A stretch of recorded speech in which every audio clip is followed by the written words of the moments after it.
Sige. Game. Para di sayang oras. May klase ka ba ngayon or tonight pa? Mamaya pa. Okay naman. Wala naman kayong lakad? Okay naman. Tignan namin mamaya pagkatapos nito. Pero so far, wala pa naman plano. Game. Sige. Okay. Alright, so welcome everyone sa another expert interview series dito sa ating ccnaphilippines Academy. So right here with me is another Lodi and another idol natin dito sa networking industry. So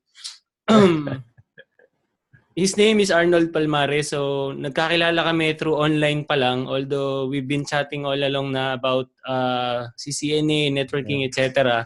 And then we became friends. So he can provide us a lot of insights and he can share a lot of experience and advice na pwede nating magamit or pwede nating magamit sa ating CCNA or networking or the whole IT career. Okay, kasi kung kung hindi niyo na maitanong, si Idol Arnold is basically in the networking industry for I guess more than a decade na, no? Tama ba? Plus yung sa industry ng education, around 20 years na tayo. Plus pa natin yun, naging professor din siya. So, marami siyang maituturo, marami siyang mai-share. Hindi ko nahahabaan, okay? So, let's hear it directly from him. Right? So, Idol Arnold, welcome sa CCNA Philippines Academy. Kamusta? Yeah, thanks a lot, Billy, sa opportunity na to, I mean, I do hope na yung audience mo, yung mga estudyante mo is merong matutunan sa session natin na to. And I'm looking forward to that. Sure. I'm sure yan. Tag dito, medyo na sa starstruck pa. Anyway, so yeah, before we dive in or before we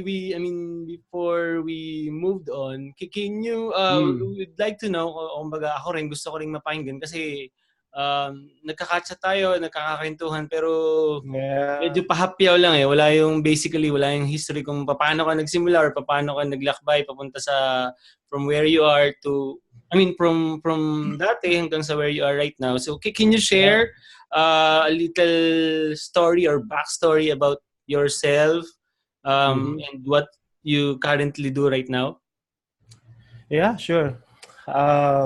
Okay, journey sa networking, I would say it's a blessing in disguise, sasabihin ko, yung journey natin sa networking. Kasi hindi ako nag-start as a professional ng network, but instead, an electronics and communications engineer. So, pag-graduate natin ng college, hindi ko na sasabihin kung kailan, baka medyo matagal na to. So, nangyari is, after we pass yung board exam, is nakapagtrabaho tayo sa paper company. I'm not sure if alam niyo pa yung tip ko. What they do is, gumagawa ito ng mga paper that they use for newspaper, something like that, bond papers. And naging cadet engineer tayo doon. Unfortunately, siguro by that time, medyo idealistic pa tayo, no? Sabi ko, pumasa ako ng naging electronics engineer ako, naging communications engineer ako. Parang ayaw ko yatang gumawa lang ng papel, parang ganon. Okay. Yeah. So, naging cadet engineer tayo sa TIPCO for 6 months. Then at that time, sabi ko parang hindi sa akin itong profession na to. So, what happens is, na-offeran tayo ng position for teaching. So, doon sa eskwelahan kung saan tayo nag-aaral, my boss that time, which is the dean ng college, she offers me a position as a professor na instructor. And then, I teach mathematics, I teach electronics, communications. And Ano then yun? High around school ba yan? High school? College? college, Okay, okay. sa engineering to eh. So, I think around 4 years, after 4 years doing teaching electronics, communications, engineering, mathematics, nagkaroon ng opportunity to open a Cisco Networking Academy program, no, sa school, which is Mm. Holy Angel University. And in-offer nila to, I mean, we've checked kung yung lahat ng courses kung saan pwede ipasok yung Cisco Networking Academy program.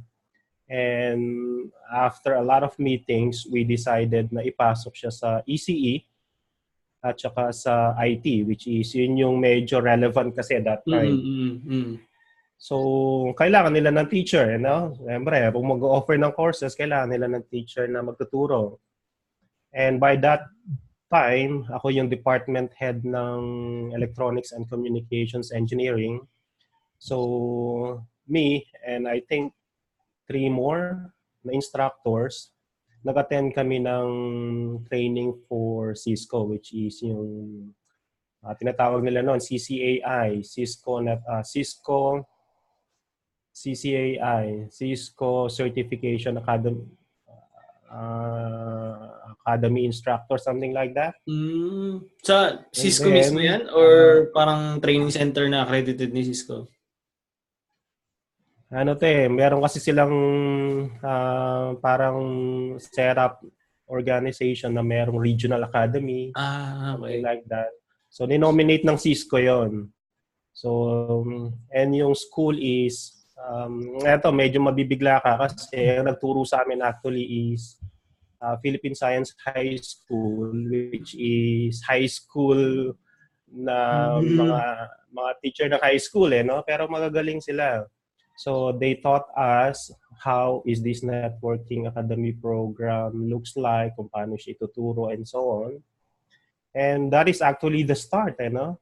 So tinuro natin itong Cisco Networking Academy program sa mga estudyante natin ng IT at saka ng Electronics and Communications. Ang ginawa namin noon, I think in-offer namin siya sa third year and fourth year students. Kasi 2 years course yan eh. So, by that time, syempre, kailangan mo matutunan lahat, kung ano yung tuturo mo and so on. Doon ko rin nalaman yung certification. Kailangan Okay. pala certify ng CCNA and so on. And medyo madali na sa akin kasi tinuturo na namin eh. Kasi Mm, mm. the So best way more actually. on practice na lang, no? Kasi yung mga Mm-hmm. concept naiintindihan niyo na, okay. Oo. So, it's just a matter of practice na lang. Tapos, kung paano yung setup ng exam. So, doon nag-start actually. And then, the rest is history, I would say. Okay. Right. So, And if I can remember correctly, around 2005 yata yun, 2006 nag-start. okay. So from teaching or for being a professor in that university. So how do you paano kayo nag-transition from being a profession to an IT professional? So I mean, diretso na ba kayo ng Malaysia noon or work pa rin kayo as IT dito sa Pinas? Okay, after Holy Angel, after teaching, dumiretso na ako sa Malaysia. Malaysia na, okay. Malaysia na. The reason behind actually is, I would say it's an opportunity, no? Kasi sabi ko nga kanina, blessing in disguise yung pagpasok ko sa network industry.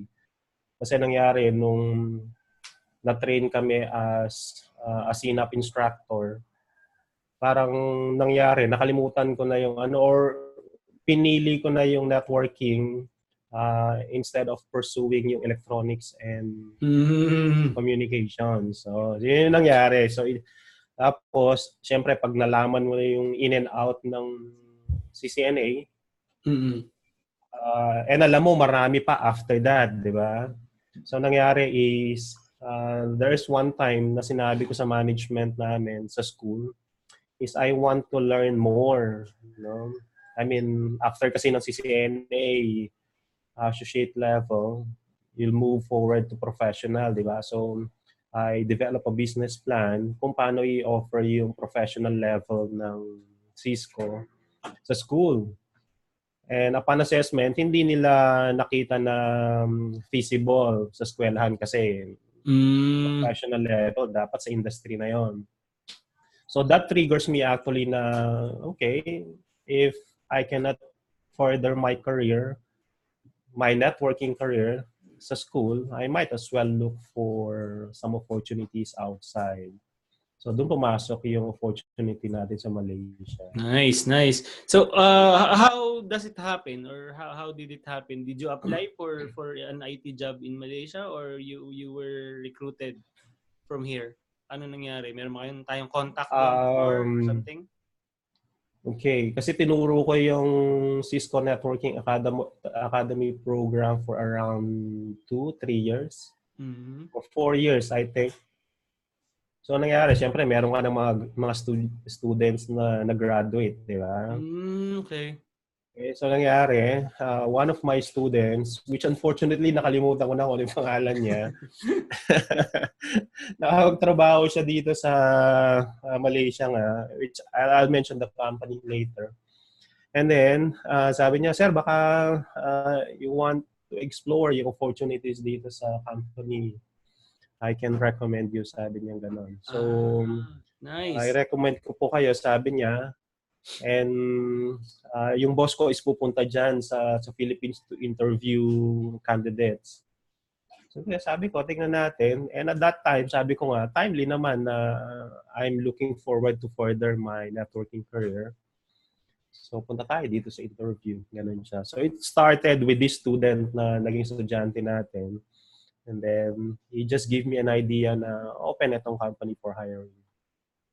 Nice. Cool, yeah. Cool. So, ang galing, no? So, parang tawag doon, parang hindi siya coincidence eh. I mean, parang yung mga tinuruan mo nung natuto na nakapag-abroad, at that time, yun din yung nakapagbigay ng opportunity or nakapag-refer sa opportunity. Tama. Okay. Tama. Alright, so another question natin. So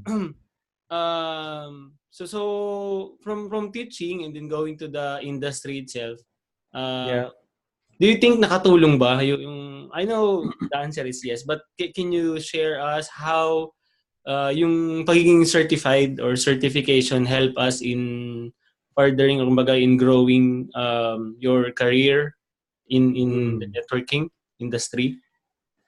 Oo naman, I would say it's a big help, no? Kasi doon mo magi-gauge yung kung asang level ka na, no? Mm-hmm. So sabi ko nga sa'yo, the reason behind I moved out from education industry papunta sa company, working to a company is kasi hindi ko na nakikita na nagpo-further yung career ko. So my basis doon is yung certification. Okay? So, nung na-attain ko na yung certification, and then, I think I want to be a CCNP. So, ibig sabihin, malinaw yung track na gusto kong sundan. Okay. So, parang you have that goal na hindi kayang ibigay sa school. So, kaya ka nag-transition from education to industry. Correct. Nice. Correct. So, how about siyempre, hindi naman hindi naman katulad ng karamihan na ine-expect ng mga newbies, ng mga beginners ngayon na hindi yan di ba pag nakapasa ka, matatanggap ka kagad sa ganito. Although siguro dun sa nakwento mo or dun sa story mo medyo tawag dito, medyo maganda yung pagkaka-transition niya, pero hindi lahat ganoon eh. Na hindi lahat natanggap kagad, hindi lahat nakapasok kagad sa networking industry kasi di ba yung iba, kailangan mo na magdaan sa pagiging NOC support or kaya naman tech support handling networking network account, etc. Pero in your case, do you have or do you face any challenges kumbaga in leveling up or in transitioning to every level like associate and then professional and then from professional to expert?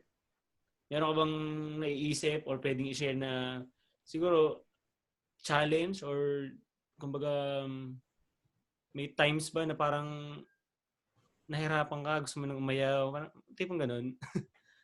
Ah, I would say it's all about attitude, no? Okay. Kasi,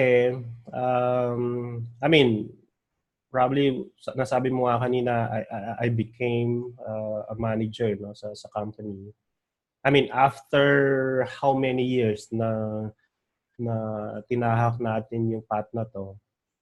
But one thing I can say is lahat naman nag-start from the very basic na work, you know, kasi even though you pass CCNA, I mean, CCNA is, I would say, the entry level, no? Kung gusto mo pumasok talaga sa field ng networking, though there are some other paths, but I would highly suggest to take CCNA kasi ito yung most recognized ng industry. And for my case, doing all the interviews before, hiring someone, probably a junior engineer or a senior engineer, I'm not actually looking dun sa technical capability, no? I mean, yeah, they have certification if they can provide some probably basic to intermediate level ng understanding nila sa technology na to. That is good enough. But what I'm looking actually is yung attitude, no, nung Character, applicant, kumbaga, no? Kasi yung yung character niya. mahalaga eh. Kasi yung you can learn bunch of technical or technology in a whole day or in a whole month, pero yung mahirap baguhin yung attitude, yung character. So, yun din yung isa Yeah, sa mga tama. lagi kong sinasabi sa mga estudyante ko na Yeah, it really takes the right mindset and character bago mo ma-build yung correct. success na nakikita natin sa iba. Right. So thank you for that input, Idol Tama. Arnold. So one of the questions here um, Mm. is how does it feel daw or look like to work? Kasi may mga nagtanong doon sa grupo ko or sa group namin na how does it feel to look like Mm. as a network manager? Kasi nakwento ko sa kanila na you're working as a network manager in one of the largest tech companies in the world, di ba? So alam naman natin yan. Mm. How does it feel or how does it look like kumbaga paano ba yung setup ng brief overview lang ng how does it feel to manage a team handling the network infrastructure of like HP or tawag Yeah, DXC na nga, di ba? yeah, yeah. Becoming a manager is you cannot plan that eh. Baga, makikita kasi sa character ng tao yung kung manager capable ka eh. Parang gano'n. When I joined HP in 2006, alam ko I have a capability to be a manager, no? Pero it's not that simple kasi once you are in the industry and sa ganung kalaking environment, it's not as simple na alam mo yung technical. Okay? And it's a multicultural environment.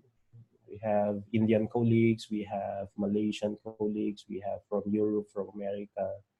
So you can imagine, no? Kung puro Pinoy yan, probably alam mo na kung paano yung magiging setup. No? So, of course, there are processes na kailangan mo ring malaman. And it's not a decision na, yeah, you can opt to become a manager, but kung hindi nakikita ng teammates mo ng company yon na you are capable of becoming one, baka hindi ka rin magiging successful, no? So what I think of the traits and characteristic of becoming a good manager, no? I'm not sure, probably you have heard na there is a single soul highest rated reason kaya daw nagre-resign yung employee, ano, because of the direct report. Ibig sabihin yung boss niya o yung manager niya. So what I meant is, if you are not in a position na to help grow yung employee or yung engineer mo to become one of the best engineer, baka hindi ka rin magiging magaling na manager. Okay? So what I'm saying is, it depends kung anong environment meron ka, pero sa HP kasi there are a lot of managers there, no? Pero sabi nga nila, you can distinguish a manager na manager lang and a manager who is a leader. Okay? Parang nakikita ko nga yan. So, So, magkaiba yung parang feeling boss kaysa dun sa talagang yeah, nagdadala ng team as bringing the good side of the team. So, I agree. Yeah. correct. Yeah. Sabi nga nila, nung naging manager ako doon, I might probably be the best manager na meron Wow. yung department, eh, no? Kasi nakita nila yung transition ko from being an L2 engineer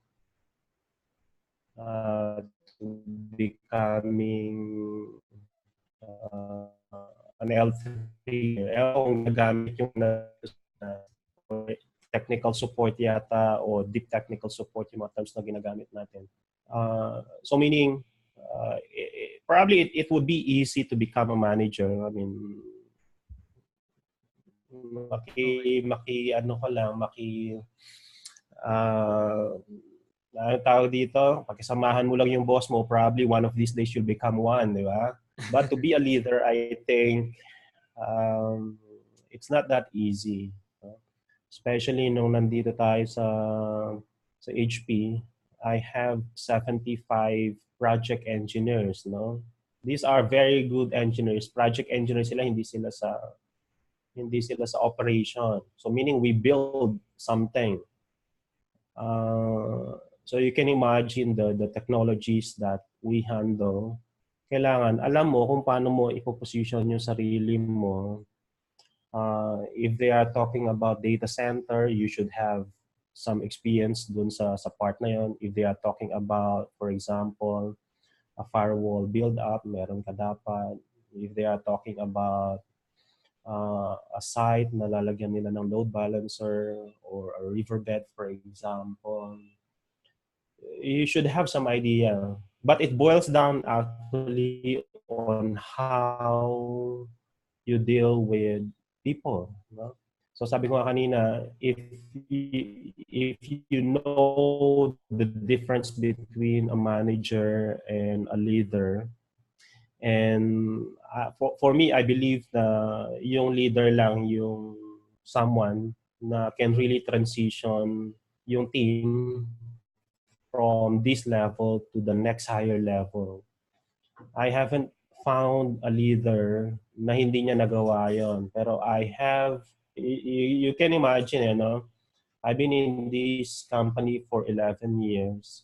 And I think 6 or 7 managers within that period. Pero yung last manager ko, yun lang yung nakita ko na leader. And I stay for him for quite some time. And I've learned a lot from him as well. So if Pinoy you din are ba? asking me kung Pinoy ano din yung ba yan? experience, Idol? No, um, Malaysian. hindi, Chinese siya. Chinese. Baga, Malaysian Chinese siya. Baga sa team na to, ako lang yung Pinoy na naging manager actually. Wow. Kaya sabi ng mga kasama nating Pinoy doon, kung aalis ka dito, Sir Pal, paano yun? Kasi Pal ang tawag nila sa akin eh. Paano na kami? Wala nang wala nang... Pero sabi ko nga, it doesn't make a difference kung ang boss mo is Pinoy or Chinese or somebody else, di ba? The only difference is alam niya kung paano ka ita-transition from your level currently to a higher level. So challenging, pero sabi ko nga, as long as you do your best to make a difference sa professional life nung mga engineers mo, that is what is the most important thing, I think. Wow. Yeah. Nice, nice. Um, Thank you for those insights, Arnold. So, maidagdag ko lang, nabanggit mo kanina when you're hiring someone like a junior level or Yeah. let's say for example you have opening na so kapag nag-interview ka or filter niyo yung mga applications, ano yung ano yung basically hinahanap niyo? Kailangan ba certified, etc.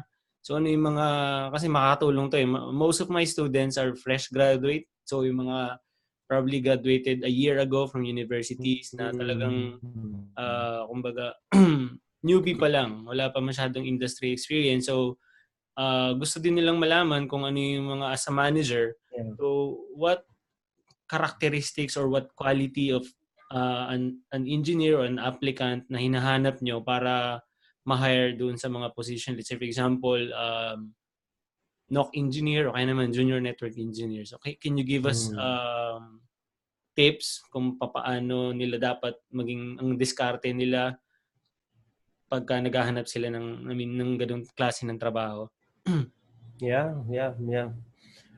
Okay. Um, First and foremost, dapat certified ka. Yan yung number one. No? Kasi, sabi ko nga kanina, CCNA would be your key, no?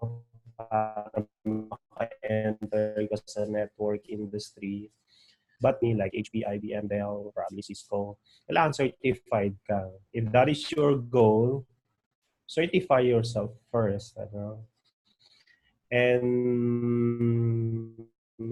kailangan, even though syempre wala ka pang industry experience, kailangan alam mo lang yung technical details behind. So for example, if they ask you about how a switch operates, paano ba nagkakaroon ng MAC address yung switch or how he learns MAC address, kailangan alam mo lang at least So kumbaga yung yung theory concept, behind, right? So hindi yung man naman concept. kailangan yung breakdown into technical details, pero kung yung the whole concept itself, kung paano gumagana or paano nangyayari, dapat okay. So that's great. Alam mo siya. O kasi yun yung magiging basis niya eh. And then along the way, of course, how you present yourself. Sabi ko nga attitude, no? Kasi during the interview, makikita mo na yan eh. Even though face-to-face, makikita mo na yung attitude eh. So ako, as a hiring manager that time, yeah, after I verify few basic technical capabilities niya, no? I mostly spend time sa attitude. No? Kasi sa team ko noon, kasi depende sa company na papasukan mo eh. And normally sa company na malalaki na ganyan, meron silang training program din. Di ba? So meaning, when they hire you, they see something that you would be teachable. Kasi ang mangyayari, pagkapasok mo sa company at day one, hindi mo pa naman magagawa yung ginagawa nung Tama. I agree. sa Yun, operations or sa masingit ko project. lang, no? Di ba? Yun yung Kailangan ka pa nilang i-train. tama. I super agree. Kasi maisingit ko lang, yun yung laging sinasabi ng mga nag-PPM, nag-email or mga ibang students ko na hindi daw nila alam ang gagawin. Ang lagi kong sinasabi, when you join the company, talagang wala kang alam yan. Hindi mo alam yung infra, hindi mo alam kung paano. Kasi galing ka sa labas eh, di ba? So usually, meron naman yung transition or meron training bago ka bigyan talaga ng mga task na ano. So, thank you for bringing up that point. So, ayun. So imagine mo, di ba, day one, hindi ko naman pa-handle sa'yo yung infrastructure na multi-million, di ba? Ibig sabihin, iti-train muna kita. Siyempre, kukuhanan muna kita ng account, ng access, and so on. And it takes time. I mean, for example, for me that time, to just request access para access infrastructure sa devices, it takes around 1 to 2 weeks. Same din sa amin Day kasi one may na mga nag-join siya, approval pa, di ba? So, approval pa, tickets, approval, oo. etc. So, ibig sabihin, within that 1 to 2 weeks, sasabihin na nila sa'yo ano yung infrastructure, ano yung environment, anong tools mo ginagamit, and so on. And then you just adjust yourself.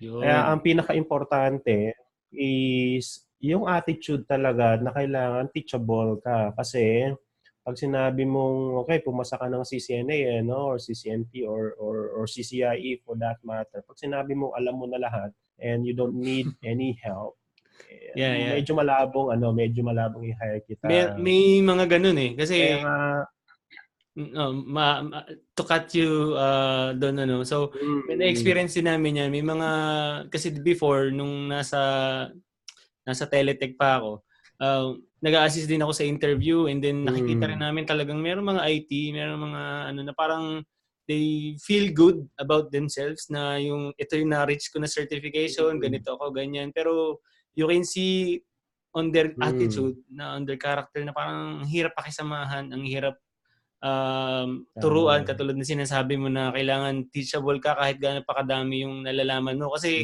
iba Mm, tong infra na to eh, ibang kumpanya to. So, take mm. note niyo yun kung I mean, napakahalagang puntos na yung technical terms is just a secondary, it all's about attitude and character. So, thank you Yeah, for that one. correct. Correct. Kasi imaginein mo for example, nung manager tayo dito sa HP, we handle projects as big as building data centers from ground up. Okay? Oh, from the scratch And talaga.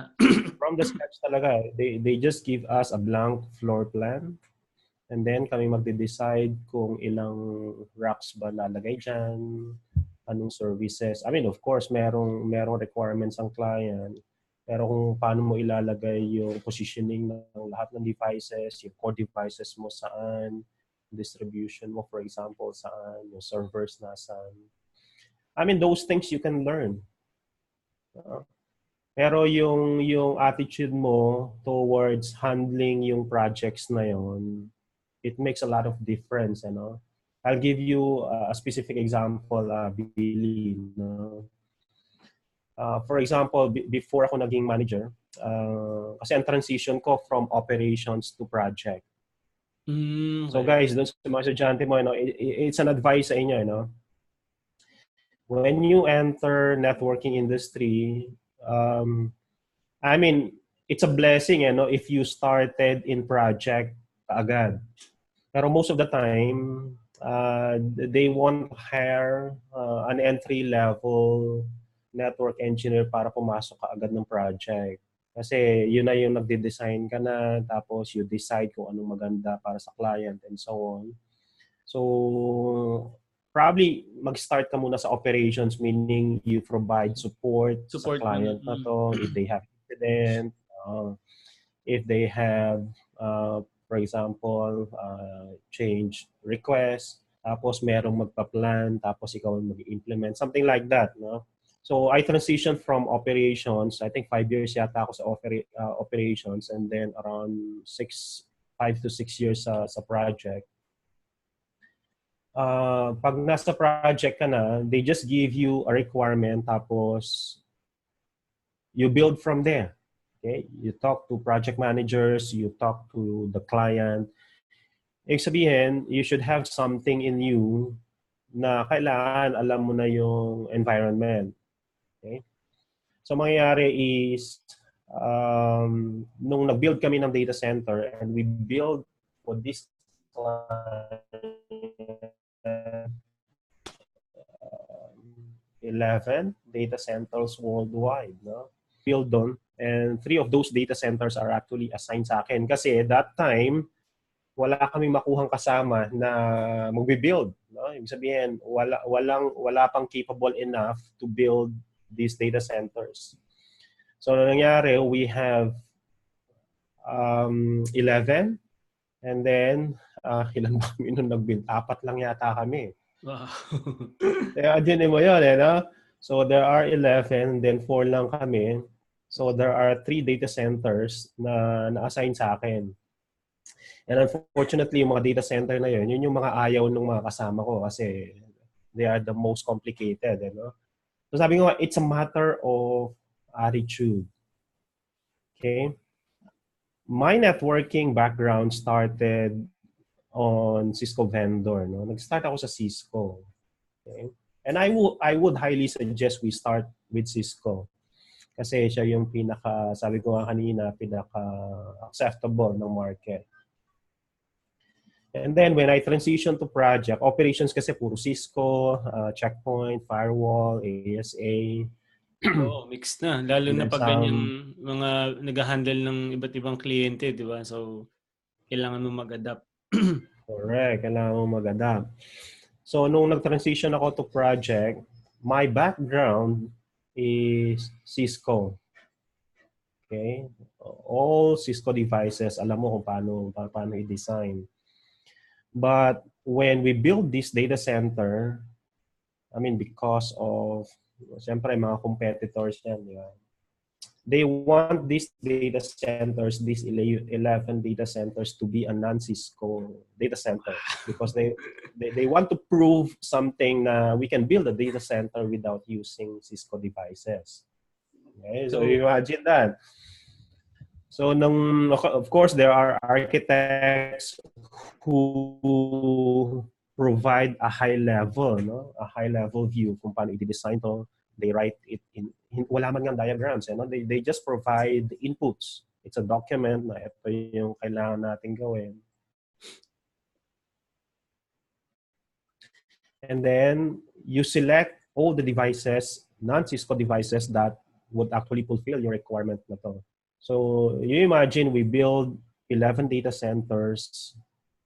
Most of us, ang background namin is Cisco, but we successfully build the data centers.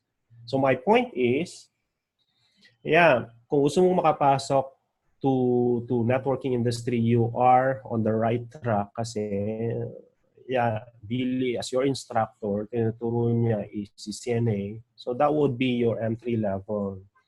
But I'm not saying that. Probably it depends sa goal mo. Kung gusto mo ituloy-tuloy yung Cisco up to CCIE level, good enough, you know? But in the industry, kailangan flexible ka rin kasi you won't know, no? You won't know. You further your career based dun sa probably level ng certification na meron ka or based dun sa kung anong nalaman mo, anong na-apply mo na projects and so on. No? So sabi ko nga kanina, without a background, I mean Cisco background but building a data center na walang Cisco devices, kasi concepts are the same. I agree. Completely agree. Yun din ang lagi kong Yeah. sinasabi. Commands, kumbaga yung configurations and command can be deeper kasi from Cisco to HP, let's say for example, pero the concept is the same eh. Yung routing, Yeah. yung GP mo, yung STP mo, pare-pareho lang din ang concept nun, di ba? So, nagpabago-bago lang yung mga command na ginagawa natin, pero the whole concept itself, kung paano gumagana, or I mean, kung paano sila nagpa-function is the same, di ba? Yeah, pareho lang. I mean, probably sabi mo nga, the commands would be a bit different. The documentation would be a bit different. But if you have the attitude of learning something, see, it again boils down to attitude. During a meeting with your client, probably hindi pa alam kung ano mga devices na to. But if you are confident enough na with your attitude to learn, kaya naman gawin eh. So, sabi ko nga, having experience sa industry na to, and then having worked with different nationalities, I would ang na-discover ko is those who really progress sa career nila is yung merong magandang attitude. Okay? Kasi with a very good attitude sa'yo, you can actually deal with anything. Especially yung kung lagi kang optimistic on your work, even though challenging siya, but you are optimistic and then Kasi ano yun nakakahawa yun no? So, Agree. kung halimbawa dun pa lang sa interview mo, no, you project yung positive attitude of something. I mean, it's okay to say you don't know at this stage. Usap tayo ngayon, hindi ko pa alam, pero give me 1 to 2 days, ma-explain ko sa'yo yan, something like that. It's okay to admit na hindi mo siya alam. Technology lang naman yan malalaman mo rin naman yan But to say na alam mo lahat and to brag na alam mo tapos pag sinagot mali naman, that would be the worst na pwede mong gawin sa interview, for example. I Kasi agree. makikita ng interviewer yan Kaya tinanong niya yon kasi kailangan yon sa sa work, for example. For example, hindi ako nagtatanong ng questions na hindi related sa work namin. Kasi doon ko makikita na na pwede to, matututunan niya to. Of course, yung itatanong mo lang naman yung basic lang. So for example, if you are working mostly on OSPF, discuss mo lang what he understands about OSPF. And then probably a simple scenario, and then he reason out on that scenario. So sabi ko nga doon sa theories, concepts, hindi mo naman kailangan aralin lahat As long as you understand kung paano siya nag-work, that is good enough. And certify yourself, of course. Nice. Woo! Napakadaming guys. So, if I were you, take note of all na sinabi ni Idol Arnold, and I can guarantee you na if you implement, if you apply all those points na sinabi ni Arnold. Kasi ako, ang experience ko is less than half parang sa experience ni Sir Arnold natin. Pero yung mga sinabi niya talagang, kaya ako napapatawa minsan kasi sa pool talagang tatama at tatama sa'yo na ang kailangan, it really boils down to your attitude. Okay? So, kasi ako tutuusin, di ba, napansin naman ng iba ng mga student. Minsan may mga tinatanong sila na talagang hindi ko nasasagot. Kasi minsan super advanced or nakalimutan ko na. What I really tell them is, matututunan, kaya mong aralin. Kasi lahat ng technical, lahat ng technology, kung talagang pagbibigyan mo ng oras at saka ng effort, matututunan mo yan. Kahit gaano pa kalupit, kahit gaano pa ka-complex or kahit gaano pa ka-komplikado, if you put enough time and effort, matututunan mo yan. Pero yung character mo, yung attitude mo, it takes time. Okay? So, yun yung mahirap ihulma So, yun yung magdadala sa'yo from where you are, dun sa gusto mong marating. Okay? So, napakaganda ng mga sinabi ni Idol Arnold. Take note of all of them kasi talagang matutulungan kayo yan sa karir niya. Right? So, moving on, Arnold. So, nabanggit mo kanina, you build several data centers. So, ano lang to, singit lang to kasi parang naging curious ako okay? So, when you build something like that from scratch, kumbaga, di ba, the client or the upper level or upper management give you the requirements. Ano yung mga, let's say for example, kailangan, di ba, syempre, you don't think it like, fix, kumbaga, fix design, di ba? Kailangan scalable, kailangan it can meet other needs in the future, kumbaga, di ba? Kung lumaki, etc. Can you give us an overview or main things to consider kapag ganung magde-design ng network or data center? Like for example, ano ba yung diskarte nyo pagka nagka-curve kayo ng mga IP plans, etc. Kaya naman, yung mga devices ba kailangan yung super high-tech agad na kayang i-handle lahat or yung mga ganun? Kahit siguro two main things or three main things, for example. Okay. It boils down to sa requirement ng client, of course. Sa bagay. Yes, agree. Kasi you can recommend a design na super scalable, lahat ng latest technologies, lahat ng latest devices pwede mong gamitin. Pag hindi pasok sa budget ng client, wala din. Yung lagi budget lagi di ba? So, yun yung una, kailangan pasok sa budget tsaka sa requirement ng client. But most of the time, it depends kasi, no? It could be a data center, which is mag-focus ako sa data center later. It could be a data center, it could be a big office like a platinum site, for example. na meron silang say 500 to 1,000 users or more. It could be a gold site na probably less than 500 users. It could be a silver site around 100. Or it could be a bronze site. You know? Kasi depende kung saan mo dinidesign kung saan mo pinoprovide yung design. If it's just a bronze site, for example, na merong, say, probably few users, baka kailangan lang naman nila doon is a one router device. Okay? Baka hindi nga kailangan ng switch doon. Baka switch module lang ang kailangan. So, depende kung ano yung requirement ng particular na scenario. So, it goes to bronze, for example, silver, ganun din. Pero for data center, kasi kailangan mag-grow din siya based doon sa plan ng company, you know? So for example, doon sa ginawa namin, because these are, kung narinig nyo na yung MPC, these are managed private clouds. Kasi papunta na doon yung industry, kailangan mag-adapt yung big companies, especially yung enterprise companies towards cloud, you know? So it's either they adapt yung tinatawag nilang public clouds like Amazon, Google, and so on, or they build their own if they have the capability, you know.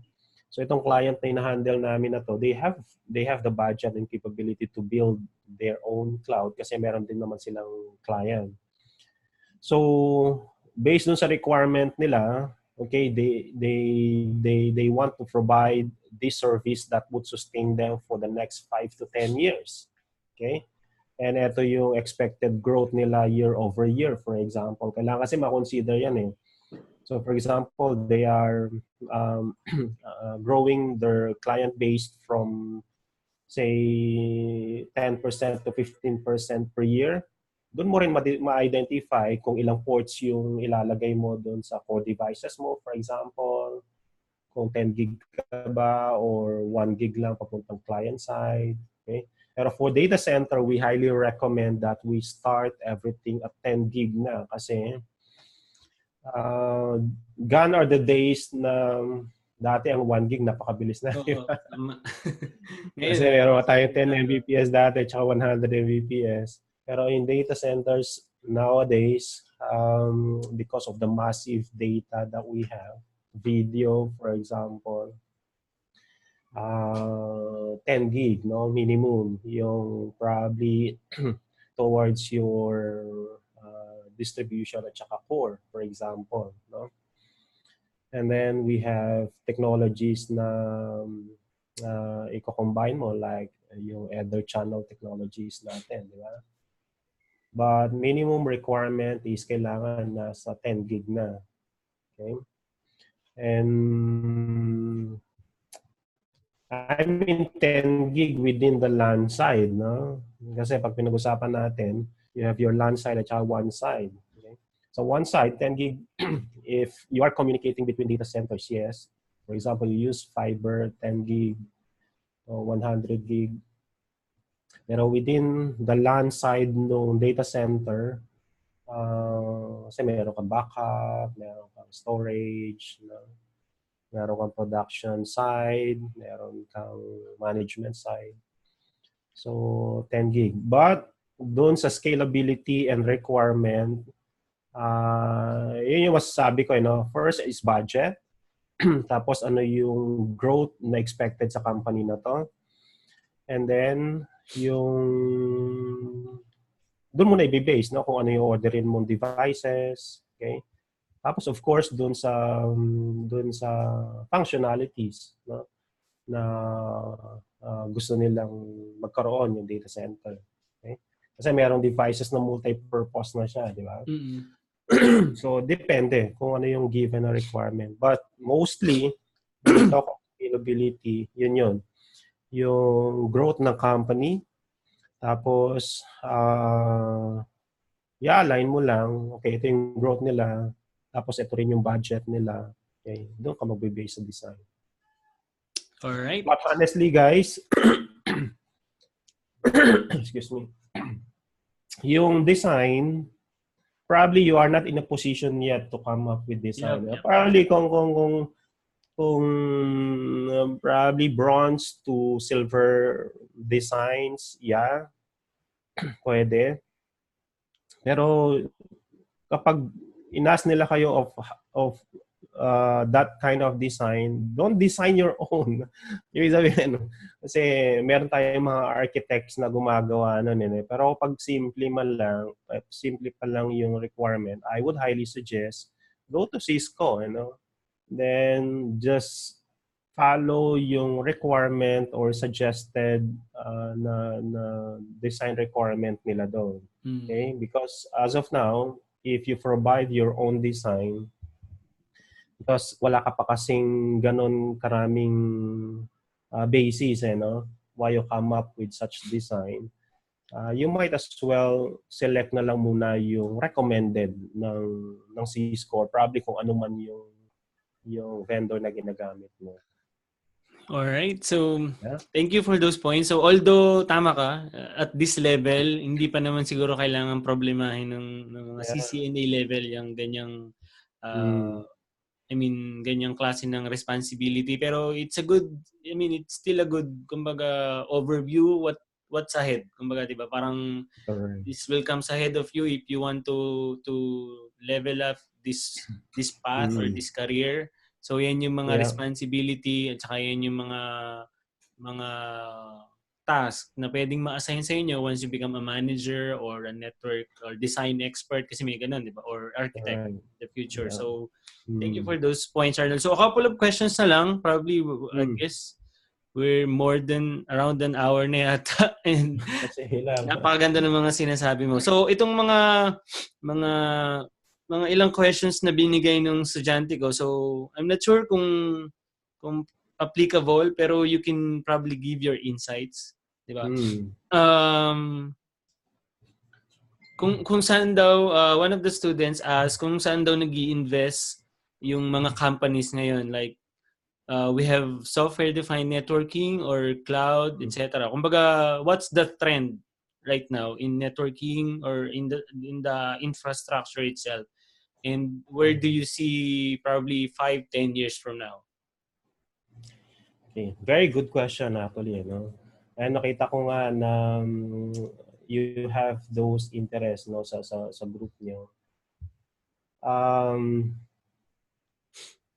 The networking industry, siguro familiar kayo sa virtualization ng servers, no? Dati kasi in order for you to have your PC, punta ka sa computer store and you buy all your hardwares, no? But nowadays, for example, if I want to have a PC, it doesn't need to be nasa tabi ko siya. Okay? Yung PC ko baka nasa New York, nasa Amsterdam. Kasi virtualized na siya, di ba? Same is true for network. Okay? You mentioned about software-defined networking. Doon na tayo papunta. Okay? Honestly, last December 2017, nisend namin lahat ng project engineers to a training about SDN. Okay? Ooh, nice. Kasi doon na papunta lahat. So you would imagine soon, if you need a router, for example, i-click mo lang, I need a router. Okay? If you need a firewall, for example, okay, I'll drag a firewall. Para ka na lang nag-GNS3, di ba? Ganun na siya. But the idea is, it's not as simple as drag and drop, no? Kasi kung hindi mo alam i-program or yung scripting behind, it would be impossible for you to do that. That's why, industry is moving towards virtualization, so software-defined networking, and cloud as well, no? So mangyayari is kailangan yung network engineers, they are prepared for that as well. Kung ang alam lang natin ngayon is to do CLI, may mapapag-iwanan tayo. Okay? That's why what is highly recommended is you learn yung industry kung saan papunta, which is for example, at this stage, SDN. And then you teach yourself as well how to program, no? Especially scripting Yeah. program. What I recommend is you learn Python. Python. No? Okay, yeah. Masyadong ano Kasi, yan. Hot in the industry right now. mm, Lalo na sa networking, di ba? So it's oh, used in yun nga. So SDN tsaka mga automation. So correct. Kasi doon na papunta eh. You cannot do, say, scripting or automation without knowledge sa isang language. Ano? And so far, sa industry, Python. No? Yun yung, and anyone can learn Python. So, what I would highly suggest sa mga students mo is, yeah, you are trying to pass your CCNA, but I would highly suggest probably dedicate 1 to 3 hours per week, for example, learning Python. Sa curriculum vitae mo, sa resume mo, it's an added pogi points. Ano? yun. Pagka meron kang alam about scripting. It could be probably mahirap pa sa yung Python. You can start with Linux Bash, for example. So Linux, maraming flavors yun. But if you want to dedicate time to learn some scripting language, yeah, start with Python. Okay? But industry, papunta na siya doon. Virtualization, software-defined networking, cloud technologies. Okay? So prepare yourself. All right. So thank you for those insights. Napakaganda nun. So guys, take note. But just a side note, no. So we know that there's a lot of trends going in and on right now. Mga SDN, cloud virtualization. Pero it still boils down, katulad ng sinabi kanina ni Idol Arnold, na you're knowing yung understanding mo ng basics and fundamentals, yung concept. Kasi whether maging virtualize or kumbaga programming style, hindi na CLI, yung concept yun pa rin yun. Yung STP, yung Yeah, routing mo, yung pa rin, correct. ganun pa rin siya gagana. Although bago na lang yung way kung paano siya ini-implement. So Mm. kailangan yun, yung alamin natin kung paano yung concept, hindi lang yung mismong technology. Okay? So Yeah, but one more, Billy, no, before yung next question or ano mo. I mean, you are, I'm talking to your students, nasa stage ka pa lang na piniprepare mo pa lang yung sarili mo probably to transition to another industry. Probably nasa server ka ngayon or nasa platform ka and you find some opportunities sa network. Even though we are talking about software-defined networking, cloud technologies, wag mo muna stress yung sarili mo to learn all those. Ano? yes. Ang gawin mo muna ngayon is to pass and focus your attention dyan sa certification mo. Ano? Agree. So, ipasa mo muna yan and then, pag nandun ka na sa position na nakuha mo na, for example, if it's a NOC engineer or a support engineer, doon ka na ngayon mag-explore. Okay? So for example, explore in a sense na tingnan mo muna kung ano kailangan nung current na work environment mo. Don't explore to something na hindi mo na kailangan kasi it doesn't make sense. Di ba? So, Tama. mangyayari, for example, kapag nasa NOC ka na, just an example, they do incident, they do change management or problem management, for example. If it requires for you to learn or pass ITIL, you pass ITIL first kasi kailangan eh. Okay? And for example, sa environment mo, merong technology na hindi ka inaral, say, a firewall technology or say, a LAN technology. I mean, focus your attention kasi network-related pa rin naman yung mga yan eh. Learn those technology first. No? And then, you'll give reasons to your management na, kailangan ko nang iangat tong si Mr. X kasi he has all these capabilities. So, ibig sabihin, sa sa operations kasi or sa project, marami kasing level yun, eh, no? So what I would highly suggest is pumasok ka muna and then learn all the technologies then and then level up yourself. Okay? At least doon sa point of view ng company. And then, pagka alam mo nag-level up ka na, and at that point, makikita mo na, alam mo na yung environment mo, that is the time that you want to learn something new. Okay? Kasi you deemed yourself usable na dun sa company. Kasi for example, you study SDN at this stage, and nasa CNA level ka lang, ka pa lang, hindi ka i-hire ng manager to work on SDN technology. Not yet. Kasi yung ina-hire lang nila to work on SDN technologies, cloud, and so on, yung probably nasa level 3 na sila or nasa level 4 na. So what you need to do is pass your CCNA first, learn the basic technologies, theories, and so on, and then find that job or probably transition to that job. Yeah. Agree. Ayun na yung, actually, yun na yung kasunod na tanong eh. You already gave the answer. Kasi tinatanong nung ilang students na sa sobrang daming topic, sa sobrang daming aralin, and then sa sobrang daming new technology in SDN cloud, in Python, etc.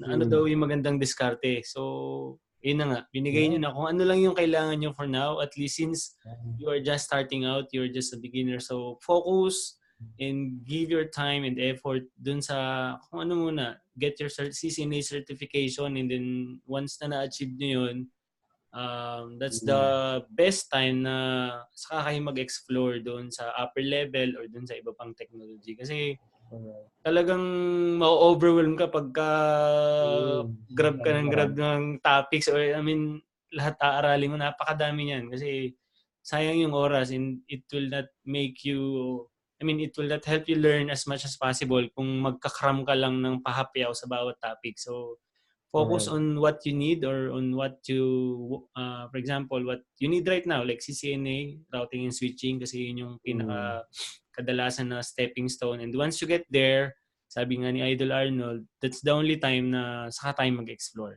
Okay?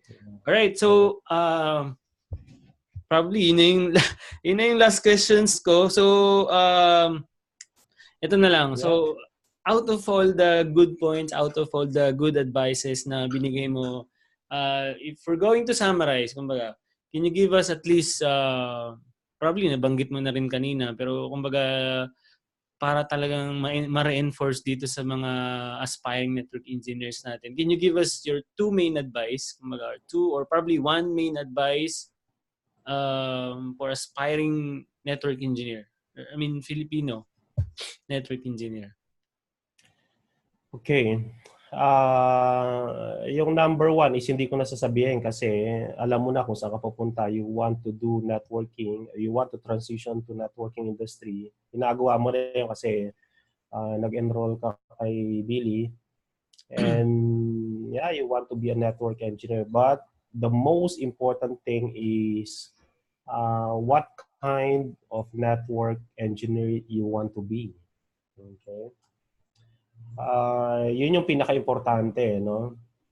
And my suggestion is you be a network engineer that actually helps and serve others. Okay? Kasi doon ka ma-recognize eh.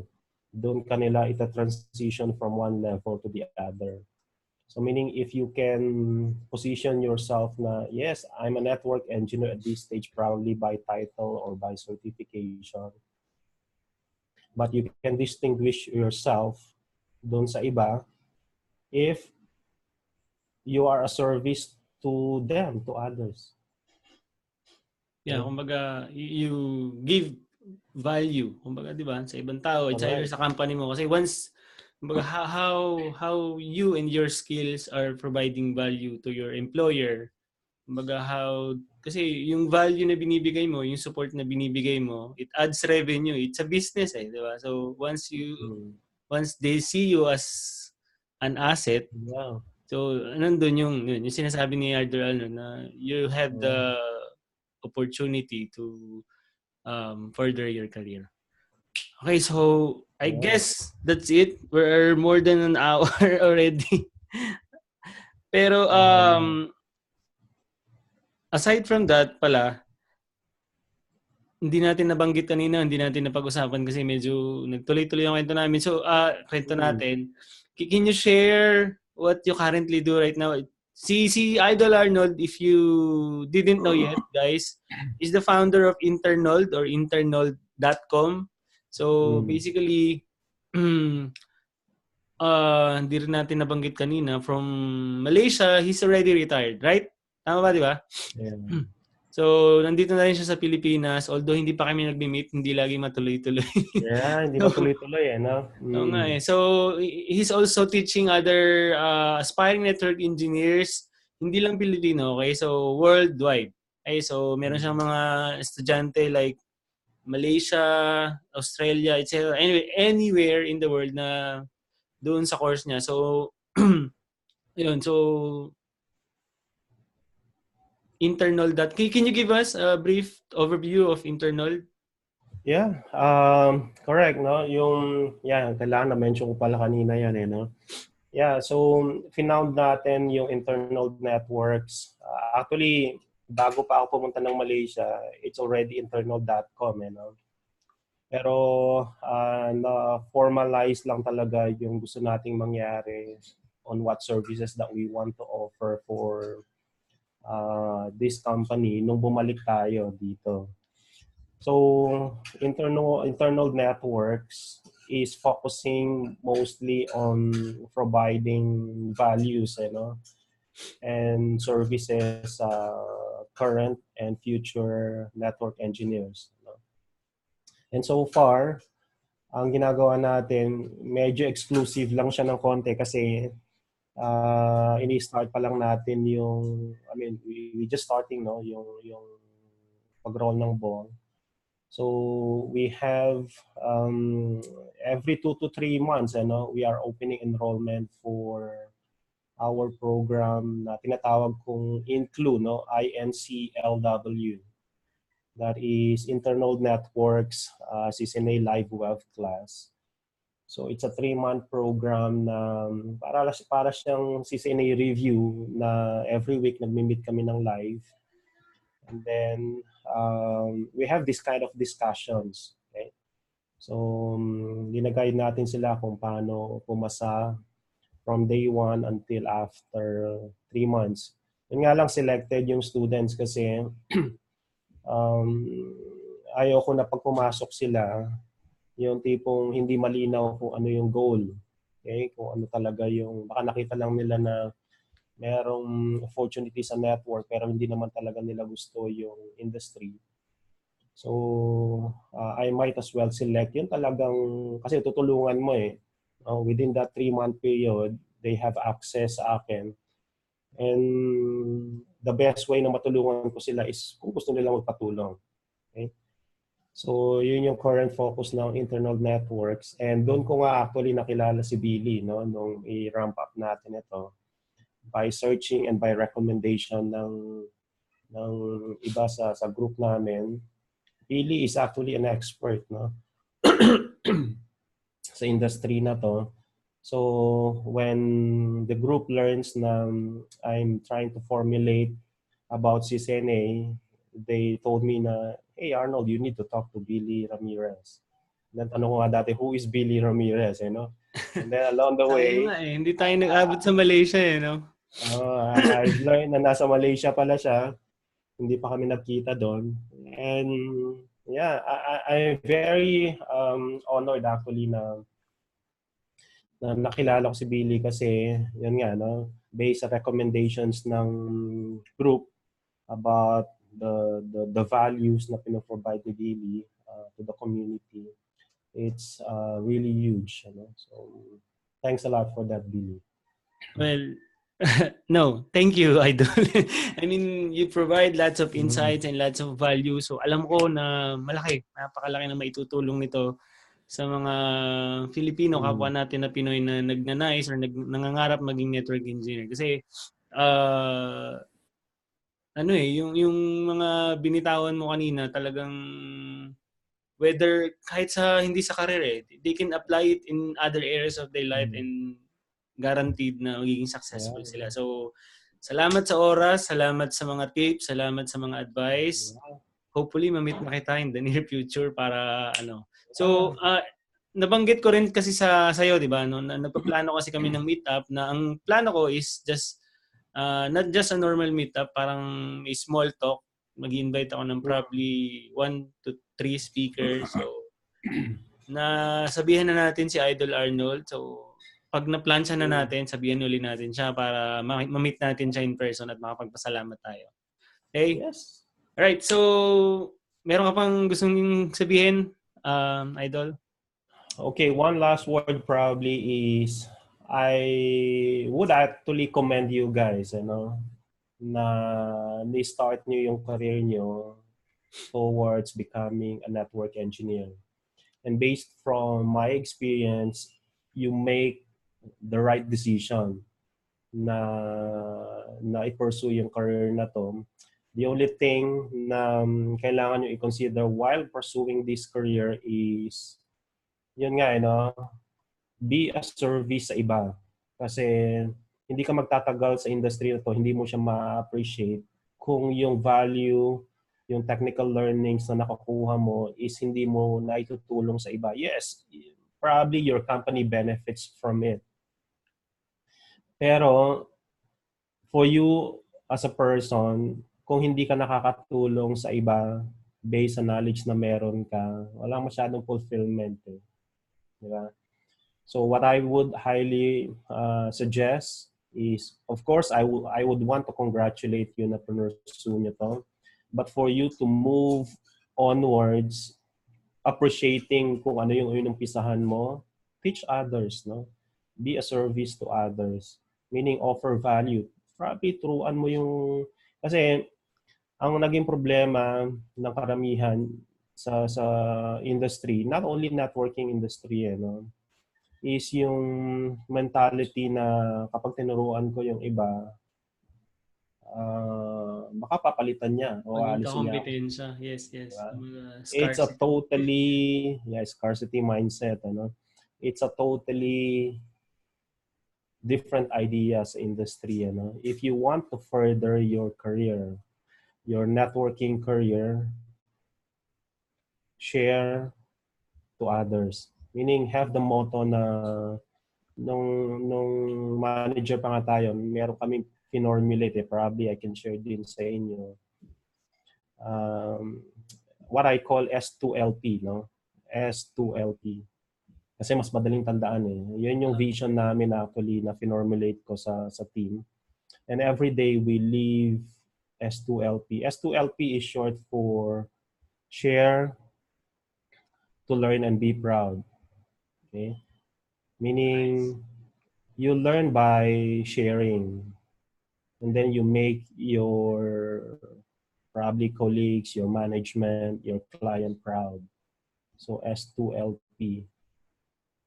But it boils down dun sa the personal achievement na meron ka, fulfillment na meron ka. Once you have shared something sa colleague mo, you start with your colleagues kasi sila yung kasama mo eh. If they have issues with incidents, for example, if they have issues with how to configure something, make yourself available. Okay? S2LP, share to learn and be proud. And then, always be optimistic. That's the key, no? Kasi sabi ko nga kanina, di ba, nakakahawa yung pagiging positive-minded ng isang tao.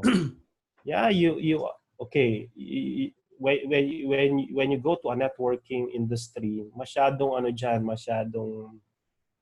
maraming challenges, the stress level is quite high. Honestly, ina-advise ko na kayo. But if there is one, which is you, na has the attitude of being positive in everything, mahahawa yung iba. Agree. And that is one of the key points na makikita sa iyo ng management na there is something with this guy. Okay? So be optimistic, remember those 4 letters, S2LP, share to learn and be proud. And I think magiging successful ka, and sooner or later, mamimit mo, no, kung ano man yung objective na meron ka. Whew. Okay? Alright. So, again, maraming salamat, Yes. Idol Arnold. And if you want to follow him, so sinabi na natin kanina, internold.com. You can see lots of tips pa rin doon about networking, CCNA. And yun nga, katulad ng sinabi niya, he also offers course pero selective nga lang as of now. Yeah. So, Yeah.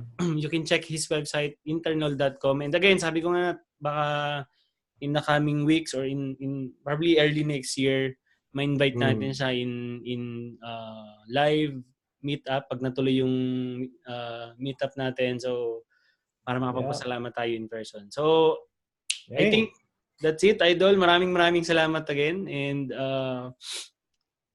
ano ba? Wala akong masabi.